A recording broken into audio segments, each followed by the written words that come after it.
மகாநதி சீரியல்ல நாளைய எபிசோட்ல என்ன நடக்குது அப்படின்னு பார்த்தீங்கன்னா, இப்ப வெண்ணிலா சூசைட் அட்டெண்ட் பண்ணிட்டா அப்படிங்கிற நியூஸ் வந்து பார்த்தீங்கன்னா, செய்தி சேனல்கள் எல்லாம் ஒளிபரப்ப ஆரம்பிக்கிறாங்க.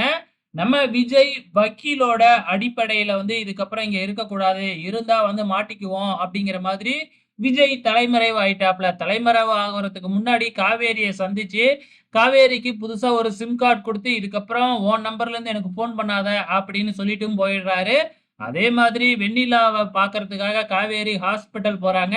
அங்க போலீஸ் வந்து காவேரி கிட்ட தான் விசாரணை நடத்துறாங்க. "விஜய் எங்க இருக்கான்னு ஒழுங்கா சொல்லிடு" அப்படின்னு சொல்லி விசாரணை நடத்துறாங்க. அதுக்கப்புறம் காவேரி "எனக்கு எதுவும் தெரியாது" அப்படின்னு சொன்ன உடனே, "அப்படியா? அப்படின்னா உன்னோட ஃபோன குடு" அப்படின்னு சொல்லி ஃபோன வாங்கி செக் பண்ணிக்கிட்டு இருக்கிறாங்க. ஸோ கண்டிப்பா காவேரி வந்து எல்லாத்தையும் மாத்தியிருப்பாங்க. ஏன்னா முன்னாடியே விஜய் எல்லாம் சொன்னதுனால வந்து கரெக்ட்டா காவேரியும் வந்து பார்த்தீங்கன்னா, எதுவுமே தெரியாத மாதிரி காட்டிக்கிறாங்க. ஸோ அப்கமிங்ல என்ன நடக்க போகுது? இந்த கேஸ்லருந்து விஜய் எப்படி தப்பிக்கிறாரு? அப்படிங்கிறத பொறுத்திருந்து பார்க்கலாம்.